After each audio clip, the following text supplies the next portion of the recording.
Há uma graça que nos foi revelada, uma graça que se manifestou e ofereceu, ela é oferecida na revelação de Jesus Cristo. Nós temos vindo ao conhecimento de Cristo como Senhor e Salvador, e estando em Cristo, este nosso viver agora tem um aspecto muito importante, é um andar em novidade de vida, descrito pelo apóstolo Paulo como estando alguém em Cristo, sendo agora tal pessoa uma nova criatura. Então o apóstolo Pedro, despertando e desafiando-nos como filhos obedientes, que não se conformam com as concupiscências ou aqueles desejos desordenados e carnais, que antes praticávamos e até alguns por ignorância.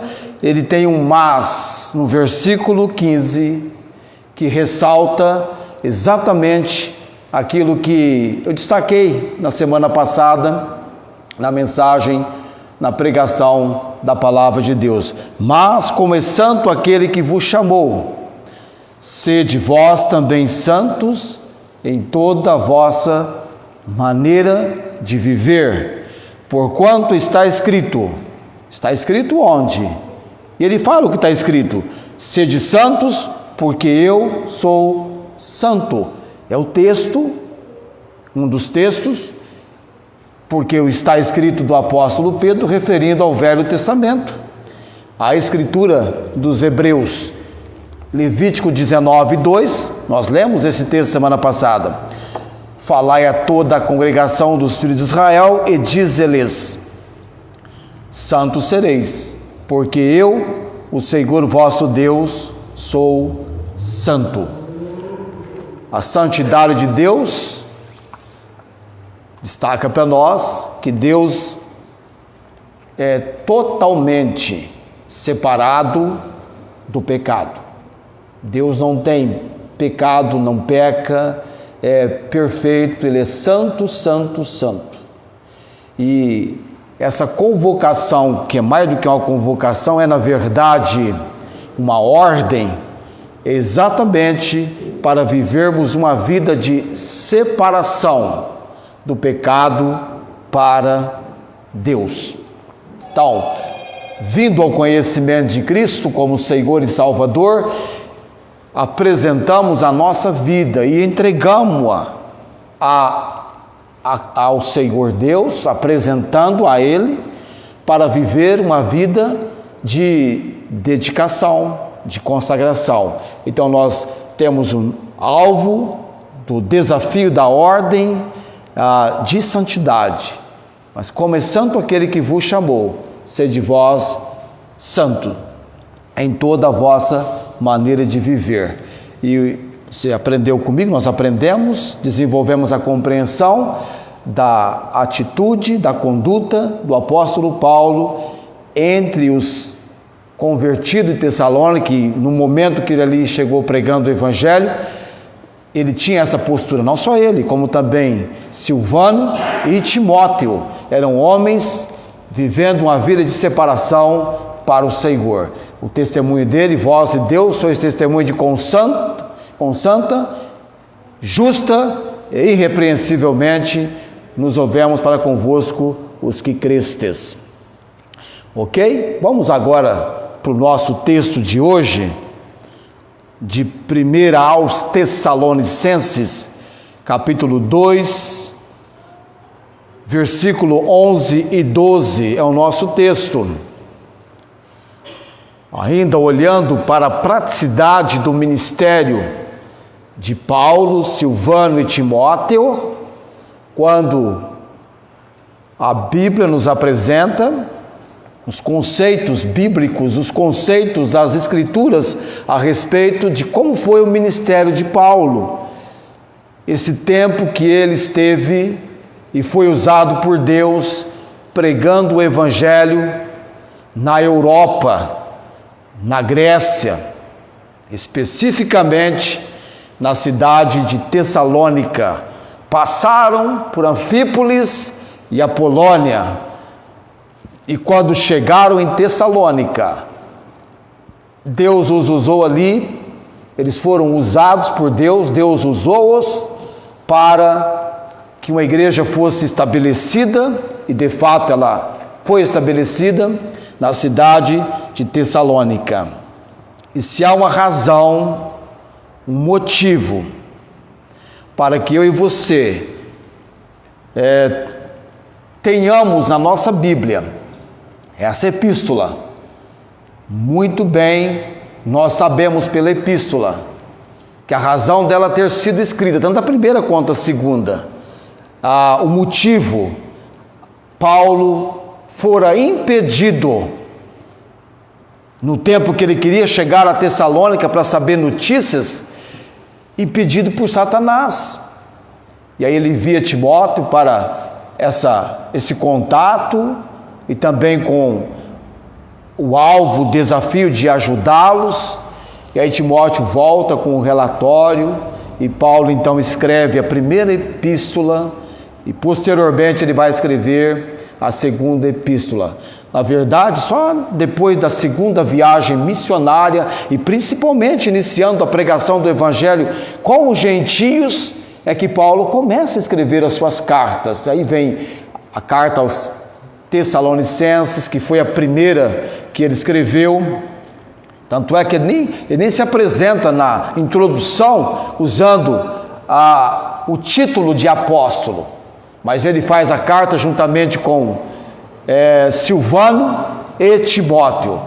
Quando estavam na Ásia, ele chama Silas de Silas, mas aqui ele chama Silas de Silvano, porque na verdade era o nome grego de Silas. Então ele faz questão de usar o nome grego de Silas, Silvano.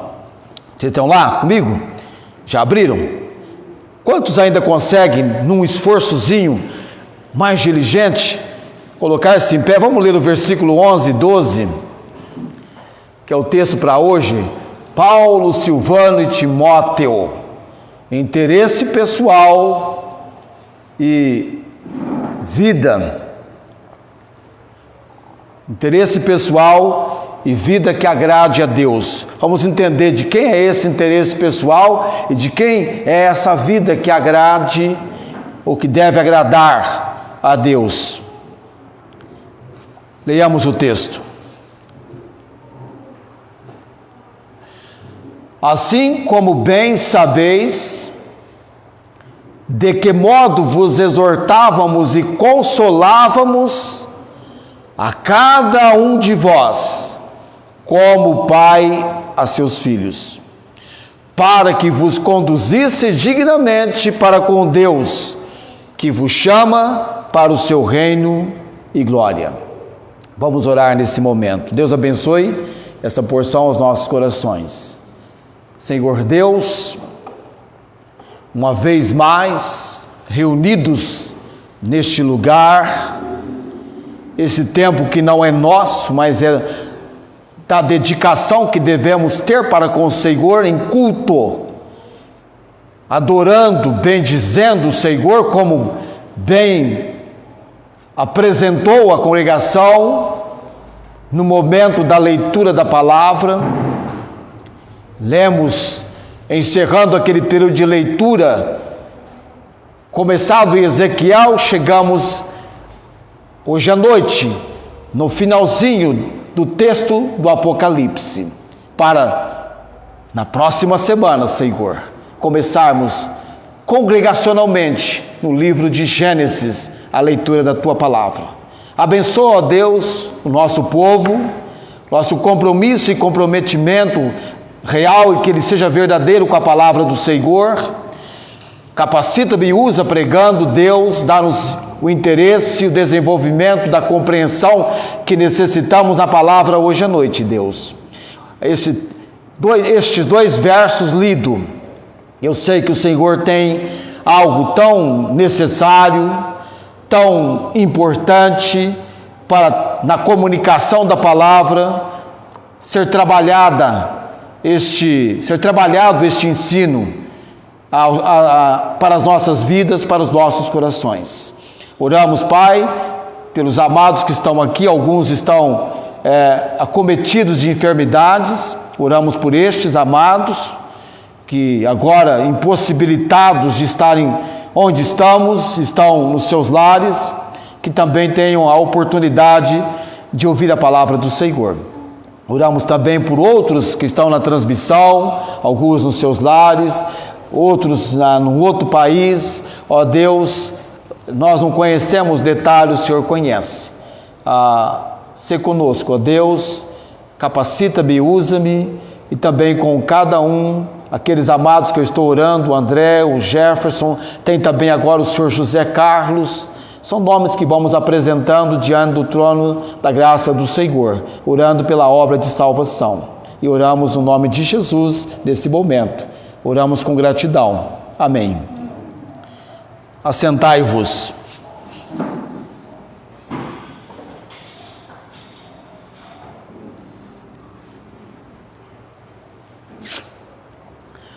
Paulo, Silvano e Timóteo. Quando nós lemos a primeira epístola, também a segunda, a carta, Paulo faz em conjunto, e ele vai sempre usar na primeira pessoa do plural, nós, referindo a ele, Silvano e também Timóteo, este trio de homens que foram usados por Deus. E é interessante que nós estamos tentando verificar, observar, cada detalhe é importante nesta epístola. E esse capítulo 2, pelo menos até o versículo 12, ele é um ênfase muito forte sobre o ministério de Paulo em Tessalônica. É um dos capítulos mais mencionados muitas vezes em reuniões de pastores, quando se desafia os pastores na responsabilidade do seu ministério, e há uma via de duas mãos, poderíamos dizer assim, tanto a igreja, o povo de Deus, quanto os pastores. Neste capítulo aqui tem o seu compromisso, o seu comprometimento. Nós já tocamos na parte da pregação em si, Paulo menciona com eles, e também na praticidade, a conduta, o comportamento, quando ele vai mencionar a brandura de coração, a maneira como ele procedeu com os amados, os convertidos de Tessalônica, e usando como exemplo a mãe que cria os seus filhos. É também neste contexto da praticidade do ministério que Paulo abre o coração para falar da sua atitude de sacrifício por Cristo, a ponto de, sendo-lhe necessário, e de fato foi, trabalhar, ocupar-se profissionalmente. Ele o fez para que não fosse para nenhum daqueles com os quais ele estava pregando o evangelho um peso, ou que dependesse de sustento, ou que fosse alguém hospedando e não contribuindo, não ajudando, ou não, ele vai dizer, não comeu pão de graça de ninguém. Ele ocupou-se, e para o que era necessário, ele diz, essas mãos me serviram.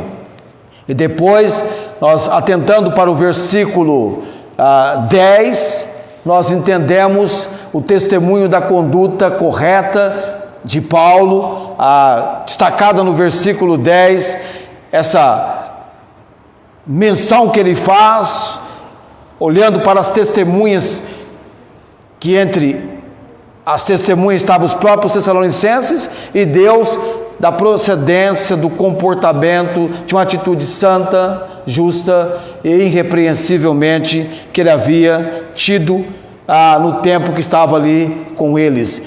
Verdadeiramente, Deus tinha impressionado, absolutamente confirmado, trabalhado com o coração do apóstolo Paulo. Ele tinha uma imensa preparação de Deus e foi usado para pregar o evangelho aos gentios. Ele se qualificou como apóstolo, como pregador, como apóstolo e como doutor aos gentios.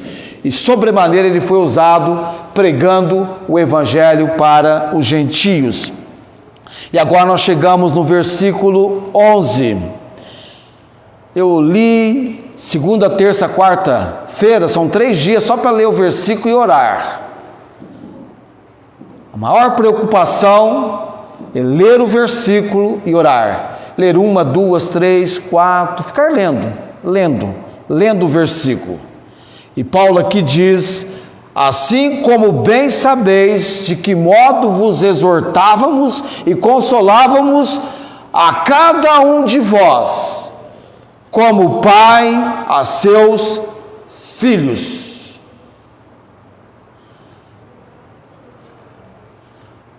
Há aqui, de imediato, um interesse pessoal. O interesse pessoal, que é de quem? De quem que é esse interesse pessoal? A gente começa a conversar com o versículo. Eu não sei se você já fez isso. Conversa com o versículo. Começa a conversar com o versículo. Quando eu e você lemos o que Paulo escreve no começo, como bem sabeis, o que ele vai dizer é do conhecimento dos Tessalonicenses. Assim como bem sabeis, vocês sabem, o modo, a maneira que eu, Silvano e Timóteo vos exortávamos e consolávamos. Detalhe, cada um de vós. Exemplo da maneira como ele fazia isso, como o pai a seus filhos. E aí basta você começar a pensar num pai com os seus filhos. De imediato nós estabelecemos aqui um interesse. Agora não foi meramente apenas um interesse coletivo. Comecemos a raciocinar. É um interesse pessoal. Está percebendo? É um interesse individual. Paulo tinha diante dele, coletivamente, um grupo, mas individualmente. Até porque as pessoas são diferentes umas das outras. E Paulo tinha essa questão de tratar, de se envolver pessoalmente. Já viu quando você convive um pouquinho com uma pessoa?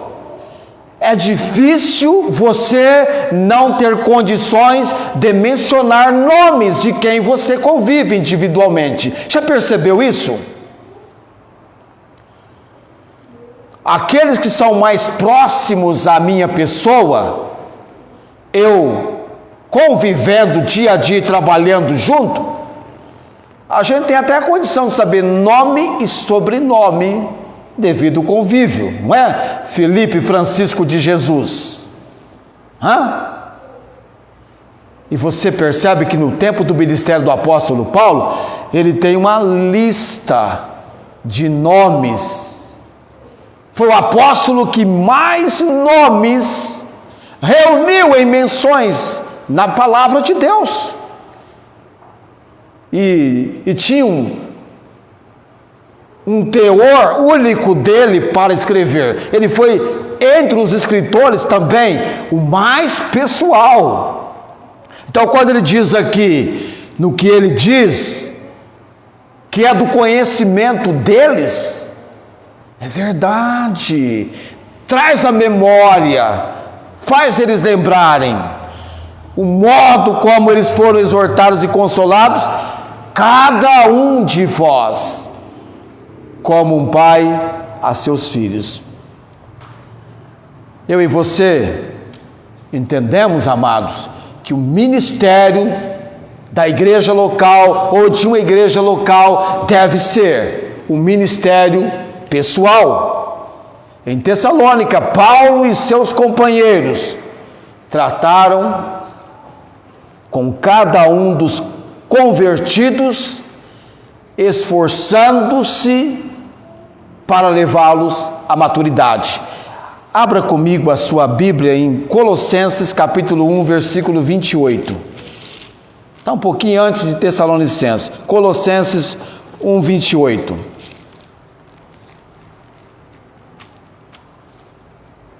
Colossenses 1, 28.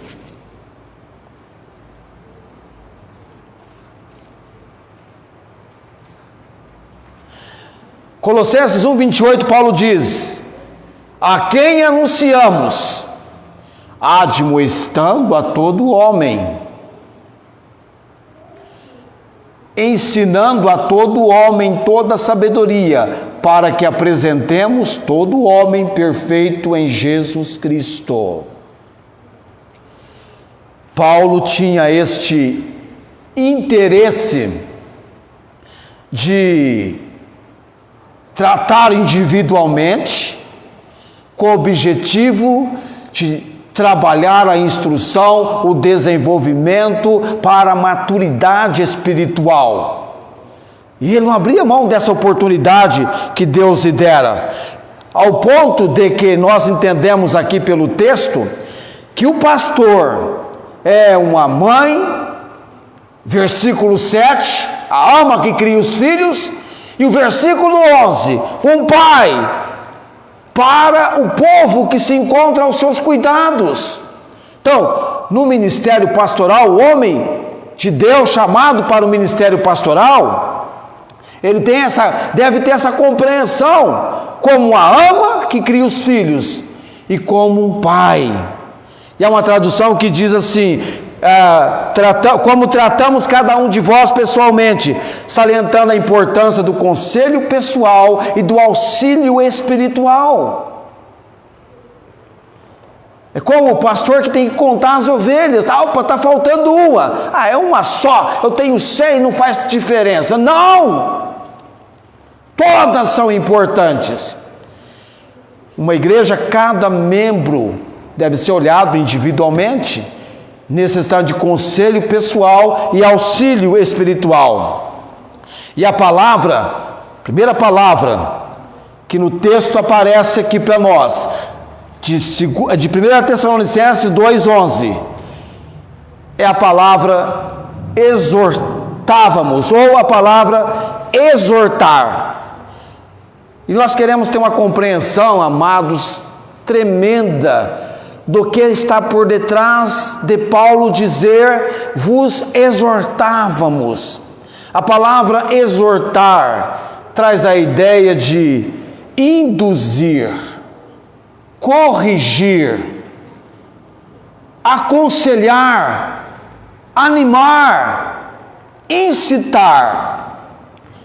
Em outras palavras, a ação exortativa de Paulo e seus companheiros foi no sentido de induzir os convertidos de Tessalônica para conduzi-los ao caminho correto, ao caminho certo. Paulo tinha este objetivo, induzi-los para o caminho correto, o caminho certo. E como um pai, Paulo gastou tempo com os membros da igreja em Tessalônica para guiá-los no caminho certo. Mas você vai dizer assim: pastor, mas Paulo era apóstolo. Paulo tinha tempo. Espera aí. Paulo só fazia o trabalho ministerial de pregação do evangelho? Não. Paulo não estava com o tempo todinho só para a pregação do evangelho. Olha o versículo 9. Ele tinha ocupação, mas ele considerou muito importante empregar tempo para tratar com aquele pessoal. Se você chegar para mim, mais o pessoal dos homens, ou, enfim, eu vou ter tempo para lidar com você. Teve uma época que era segunda noite, terça noite, quinta noite, sexta noite, fazendo o trabalho de tratar pessoalmente com os novos convertidos. E aqui os Tessalonicenses são novos convertidos. É preciso empregar tempo, e Paulo, como um pai, emprega tempo para conduzi-los, para guiá-lo no caminho certo, porque ele queria, tinha intenção que eles caminhassem no caminho seguro. Você imagina se com a igreja de Corinto, pregando o evangelho na cidade de Corinto, Paulo usou nada mais, nada menos do que 18 meses ensinando-lhes a palavra de Deus. Separou lá em Corinto o lugar e ficou 1 ano e 6 meses ensinando-lhes a palavra de Deus, e ainda assim escreveu-lhes 2 epístolas com instruções muito importantes para aquela igreja. E Paulo então toma tempo, há tempo para todo propósito de Deus. Tudo tem o seu tempo determinado e há tempo para todo o propósito de Deus. Não, naquele período que ele esteve em Tessalônica, ele ocupou pessoalmente, investindo tempo para aqueles amados. E essa atitude, ela é copiada por todos os pais que amam os seus filhos e também pelos pastores que amam os seus filhos na fé. Filhos estes que foram concedidos no ministério pastoral por Deus. Deus tem nos dado pessoas para serem cuidadas como filhos. E eu tenho uma pergunta importante para você hoje à noite. Principalmente você que é filho. A pergunta é: os filhos costumam obedecer a seus pais? Os filhos costumam obedecer a seus pais? Pensou? Eu diria que os filhos não costumam obedecer a seus pais. E vem uma outra pergunta: por que os filhos não costumam obedecer a seus pais? Porque há uma atitude de rebeldia. Essa atitude de rebeldia leva os filhos a não obedecerem, a terem por costume não obedecer os seus pais. E o que é que causa essa atitude de rebeldia que faz com que os filhos tenham essa tendência para não obedecer os seus pais? Exatamente que os filhos estão, principalmente os filhos chegando à idade de jovens, eles têm a tendência agora da autoafirmação. Eu sei o que é melhor para mim. Eu é que sei como devo comandar a minha vida daqui para frente. Meus pais já estão velhos. A minha época agora não é como a época deles. E uma série de colocações que esses filhos fazem. E não é o costume, não tem por costume obedecer os seus pais. Essa é a verdade. E aí acabam sofrendo sérias consequências por causa de seus atos. Nós temos na Bíblia muitas observações de filhos que trouxeram tristeza para os seus pais porque não quiseram obedecer. As exortações não costumam ser ouvidas.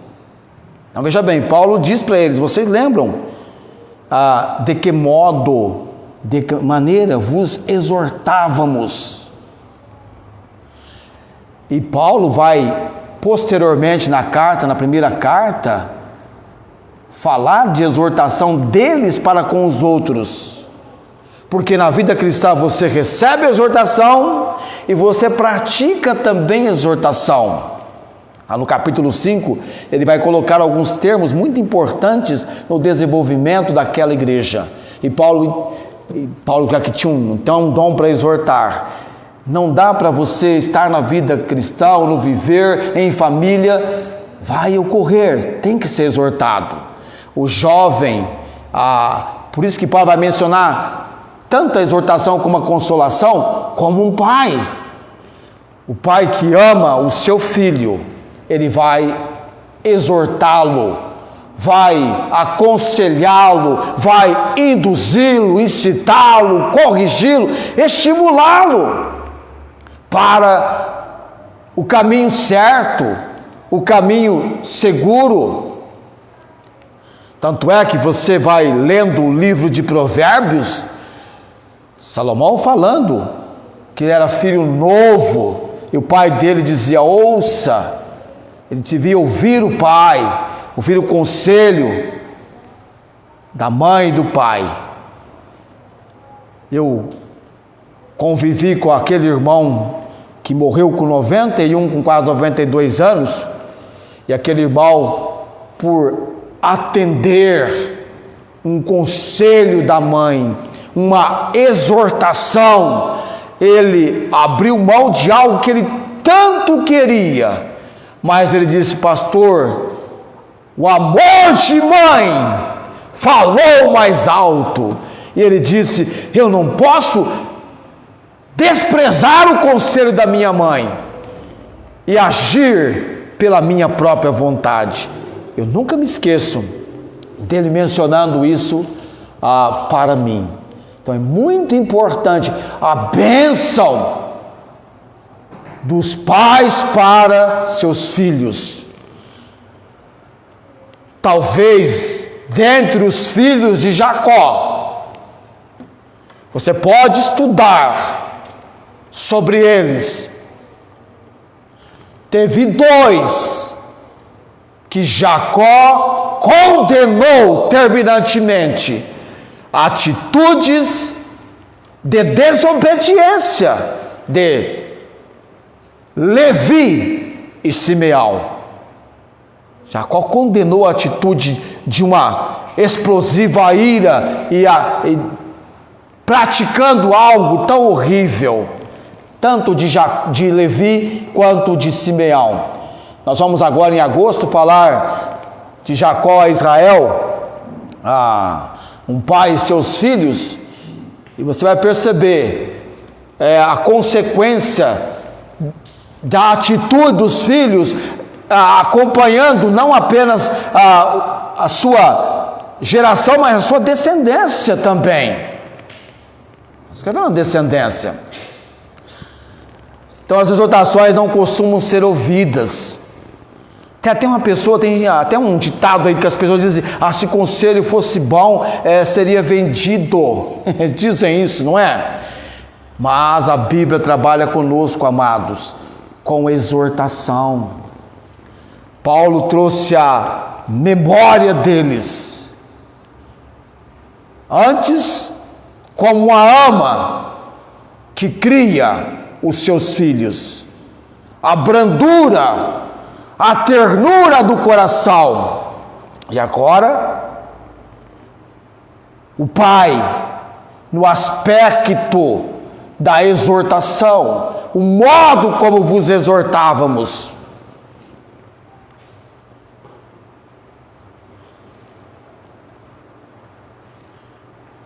E dentre os filhos de Jacó, teve um que teve porção dobrada, pela obediência ao seu pai, principalmente obediência a Deus, porque obedecer o pai implica, tem a ver, envolve obediência a Deus. Eu tenho que estar cônscio, amados, que em cada instante, em cada momento, em cada segundo, tanto da minha vida quanto da sua vida, é o Salmo 139 que nós estamos memorizando. O Senhor nos sonda e nos conhece. Eu quero estar em contato com Ele, porque todos os dias eu tenho que destrancar a câmara dos horrores e confessar que eu sei que eu sou pecador e tenho pecado contra Ele, e buscar o perdão e a purificação dos meus pecados. Não pensa você que aquela igreja de Tessalônica, embora tenha sido uma igreja exemplar, todo mundo era 100%. Não. Tinha lá as pessoas difíceis de você lidar. Tinha lá pessoas que nem queriam trabalhar, não é o caso você, nosso aqui não, mas tinha pessoas lá que queriam viver uma vida ociosa. Tinham pessoas como nós temos nas igrejas, que precisam ser exortadas. Cada um de vós é o interesse pessoal de Paulo, Silas e Timóteo. Não era apenas assim, Deus cuide, dirija a igreja de Tessalonicenses. Vem nomes, vem pessoas.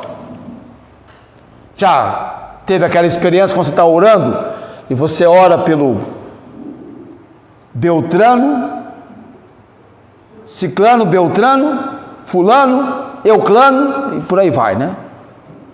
Você menciona, você pensa na pessoa, vem necessidades diferentes. A igreja com 100, eu imagino o Charles pregando para 5.000 pessoas, você imaginou?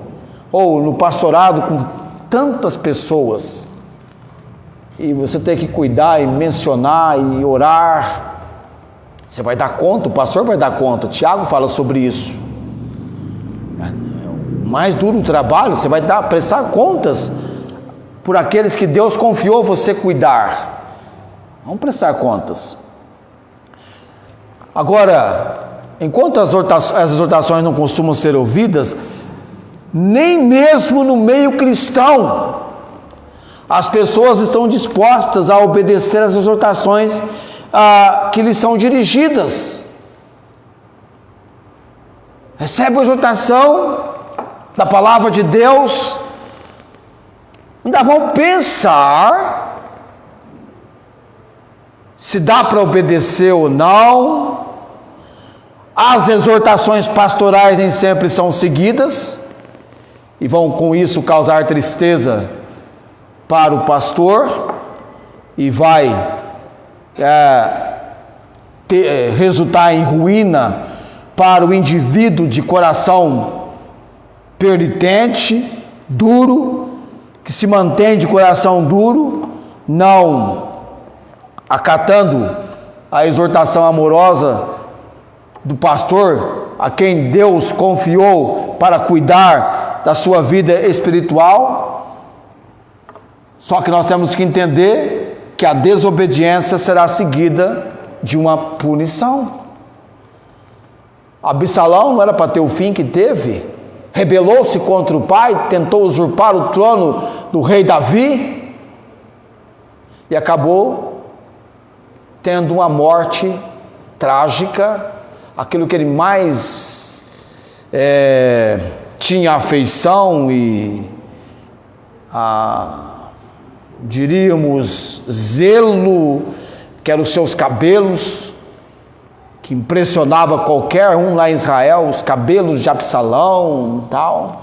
Ficou preso no carvalho e de maneira impiedosa um dos servos, Joabe, matou Absalão. Mas aquilo ainda assim levou Davi a desesperadamente chorar, porque era seu filho, e ele amava o seu filho, e quem ama, cuida. E Paulo diz para os Tessalonicenses: assim como bem sabeis, não faltou com cada um deles o interesse pessoal. Estava interessado em levar cada um ao caminho correto, como um pai para com os seus filhos.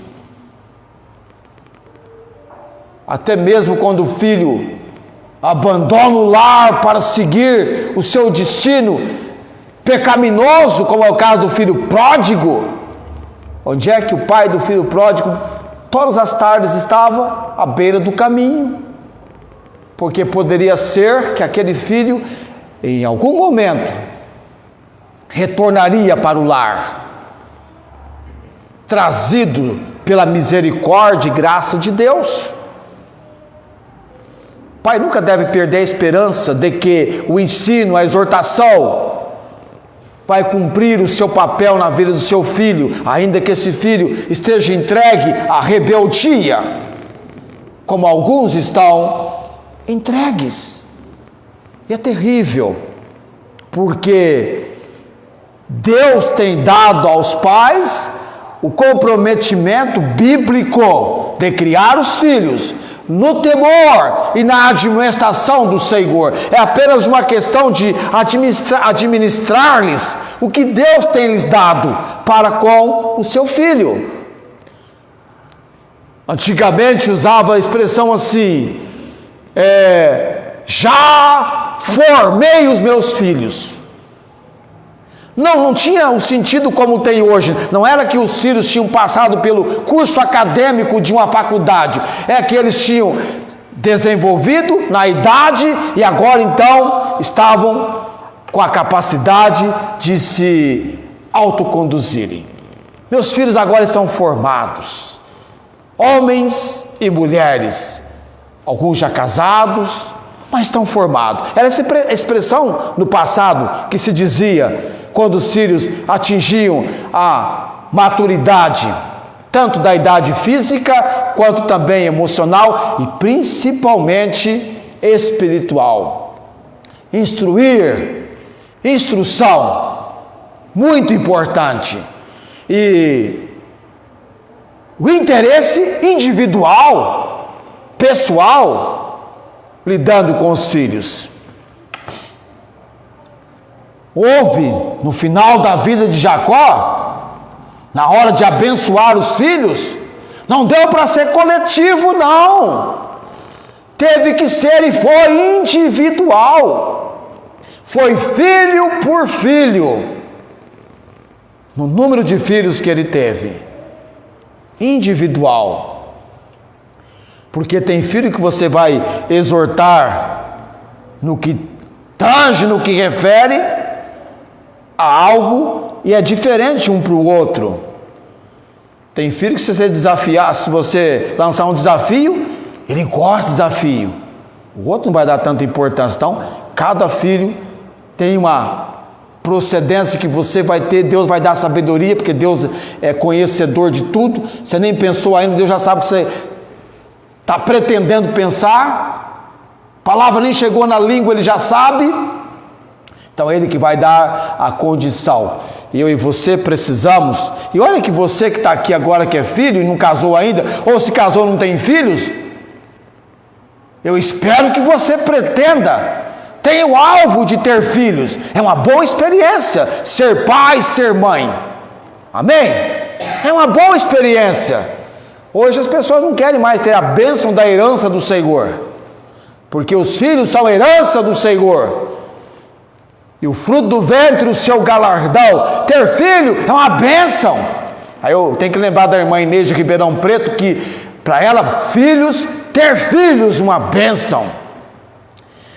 Se a mulher cumprir o papel de mãe, esposa do lar, conforme a Bíblia ensina, muito bom. Deus já vai dar uma avaliação de semelhante, de igual modo, Ele avaliou quando criou o homem. Esse é o objetivo do Senhor. Ele vai mencionar na epístola a Timóteo que as mulheres mais amadurecidas, as mulheres mais velhas devem ensinar as mais novas a serem boas donas de casa, a amarem seus maridos, a amarem seus filhos. É o princípio de Deus, é o princípio de uma vida abençoada por Deus, porque essa vida aqui, amados, ela é passageira, ela é de um tempo efêmero, transitório. Aqui é tempo de preparação e investimento para a vida eterna, que não terá fim, e que é descrita pela palavra de Deus, que é mencionada pela palavra. Então, a fato da nossa vida é que nós não sabemos. Você não sabe quanto resta ainda de batidas do seu coração. Por quantas vezes ainda o seu coração estará batendo? Não é sofrendo, nem apanhando, não, é batendo mesmo. Meu coração bate, o seu bate.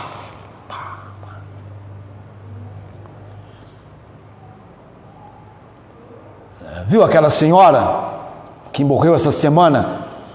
Que eu até achei que ela já tinha morrido, porque ela já tinha passado muitos anos, 101 anos. Ela alcançou o que poucos alcançarão, ser alguém centenário, vivendo 100 anos, ou mais de 100 anos.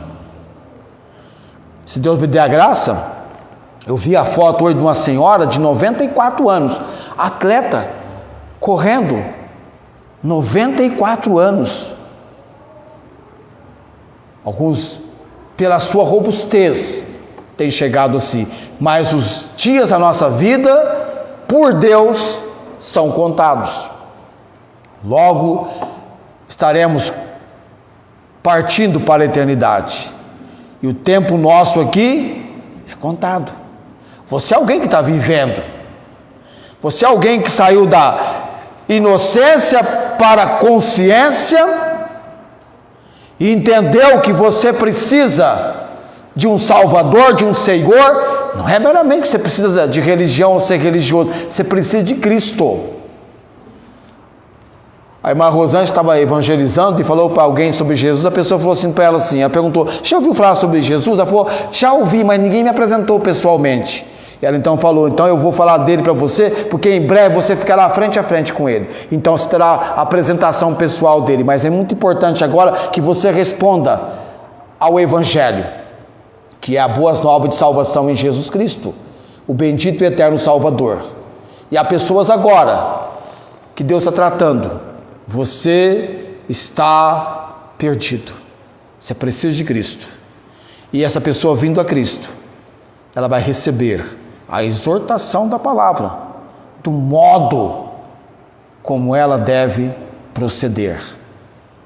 E individualmente, Paulo foi o homem usado por Deus para, escrevendo a carta, falando sobre o ministério, o trabalho dele, falar desse aspecto da exortação. E a exortação, quando ela não é ouvida, ela não é recebida, desencadeia-se a desobediência é seguida de punição. Vai ser punido. Isso é o que acontece quando eu e você desobedecemos o nosso Pai terreno, tanto quanto também quando desobedecemos o Pai celestial. Então a exortação deve ser obedecida para que ela não resulte em consequências e nós venhamos a sofrer as consequências.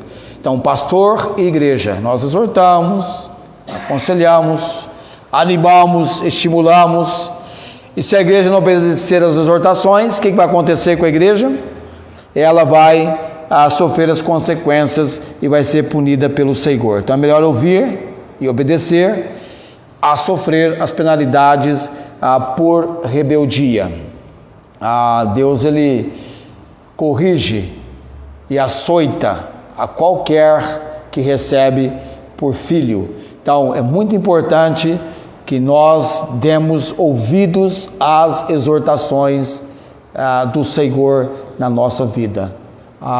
Ouça seu pai, ouça sua mãe, em todos os aspectos. Busque conselho, muito importante você receber o conselho.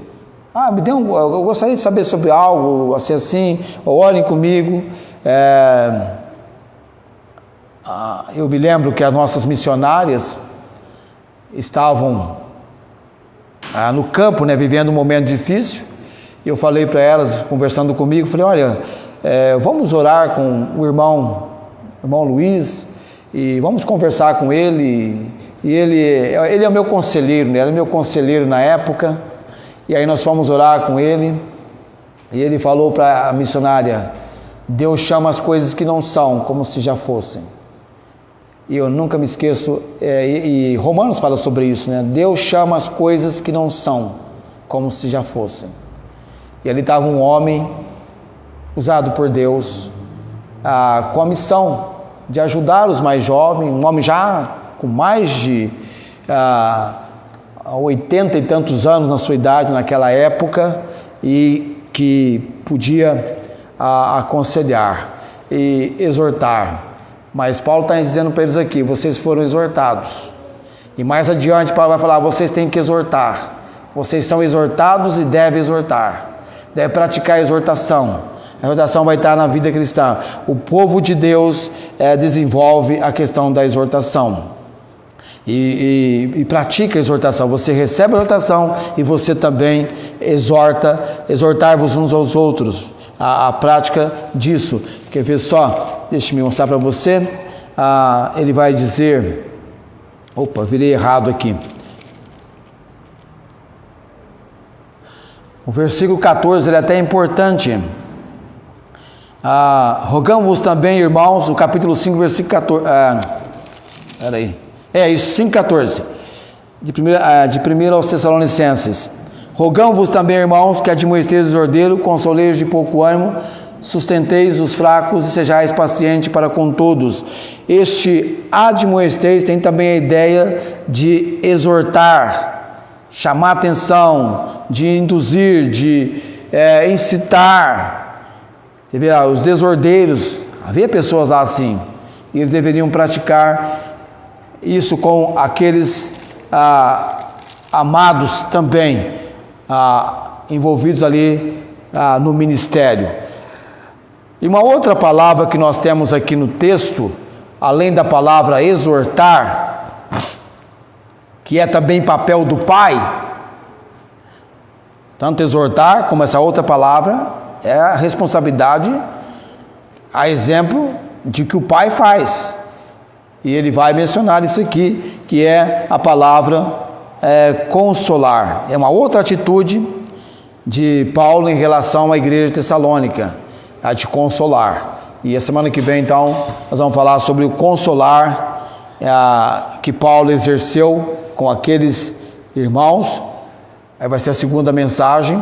E a terceira mensagem vai ser o versículo 12, que aí vai entrar em cheio uma vida que agrada a Deus. O interesse pessoal é do apóstolo Paulo, e o objetivo desse interesse pessoal é exatamente resultar nessa vida que agrade a Deus, que vai ser destacada no versículo 12. A nossa segunda mensagem é esse aspecto da consolação, indo também para essa vida que agrade a Deus. Eu não sei você, como filha ou como filho, como você é, mas às vezes você não vai querer ouvir a sua mãe, não vai querer ouvir o seu pai, não vai querer ouvir o seu pastor. Você vai sofrer as consequências se você for exortado, como aquele irmão que eu falei para você, que ele abriu mão de algo que ele queria fazer, porque o amor da mãe dele falou mais alto, ele preferiu obedecer à mãe. É muito bom você estar debaixo da bênção de Deus na sua vida como filho, na sua vida como homem e mulher de Deus, como ovelha do bom pastor, ovelha de Cristo Jesus, membro de igreja, ouvir, acatar, atender, colocar-se diante de Deus, e o melhor caminho é obedecer, assim como bem sabeis. Ele vai mencionar isso porque ele tem um objetivo, ele apresenta o objetivo. Então eles foram exortados e foram consolados como um pai que ama o seu filho. Então entra sim a disciplina. Os pais têm que disciplinar os seus filhos. Tudo bem, o filho chegou a 18, 20 anos, se está fazendo uma coisa que você não concorda, eu não apoio. Eu sou contra, porque a palavra de Deus é contra, então eu vou. Você tem a idade e tal, né? Você já está na idade que você responde por você mesmo, mas saiba, não tem a minha concordância, não tem o meu apoio, entendeu? A minha orientação, o meu conselho, a minha observação é essa. E evidentemente, se aquele filho semear a desobediência, ele vai colher algo assim, vai colher a punição. Me envolvi tanto no assunto que eu até esqueci meu líquido aqui. Vamos colocar em pé nesse momento. Eu falei que quando o líquido acabasse, acabava a mensagem, eu me enganei.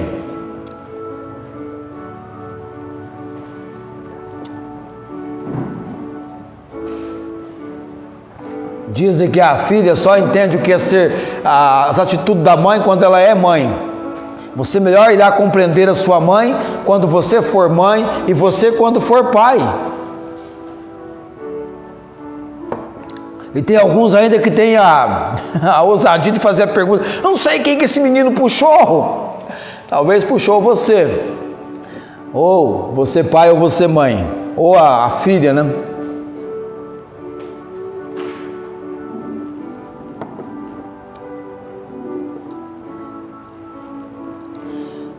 Quero levar você a entender que Deus tem apresentado a sua graça. Tudo quanto nós viermos a fazer, é preciso entender que só será possível ser feito, realizado, executado da maneira como Deus quer, pela sua graça. Porque o poder de Deus se aperfeiçoa na fraqueza. Então busque a graça de Deus. Eu preciso da tua graça para obedecer meu pai, minha mãe, para sujeitar na minha igreja a liderança, para ser alguém andando no caminho de obediência, no caminho correto, alguém que recebe exortação, alguém que vai exortar também. Então, coloque-se debaixo da graça do Senhor. A graça dele nos basta, amém? A graça dele nos basta. Nós precisamos dessa graça do Senhor sobre nós, sobre nossas vidas. Vamos orar nesse momento. Deus abençoe a sua palavra com cada um de vocês. Nosso Deus e Pai Celestial, que encontremos nessa preleção, nessa mensagem, ó Deus, ela vindo de encontro com os nossos corações, que não sejamos homens e mulheres rebelando contra a palavra do Senhor, contra a exortação da palavra, até porque nós devemos sujeitar a nossa vontade à vontade do Senhor, que é boa, agradável e perfeita. Derrama a graça do Senhor sobre nós aqui, aqueles da transmissão, que entendamos que a nossa vida, o nosso viver, precisamos da graça do Senhor para sermos achados obedecendo a palavra do Senhor. Perdoa o nosso pecado, ó Deus, de rebeldia, de coração perdernido, duro. Nos dê um coração maleável, ó Deus, que possamos, como muitos já fizeram, abandonar o caminho da rebeldia e abraçar o caminho da obediência ao Senhor e de uma vida dedicada ao Senhor.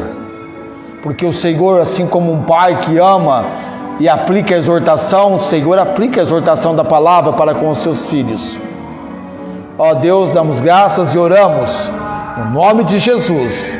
Amém.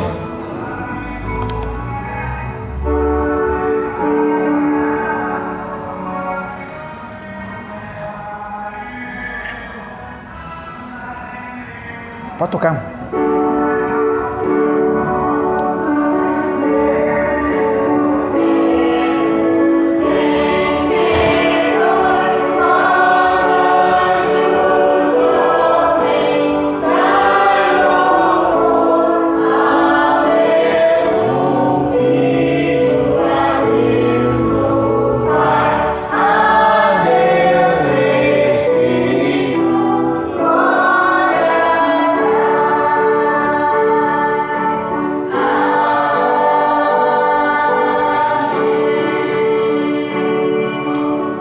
Amém.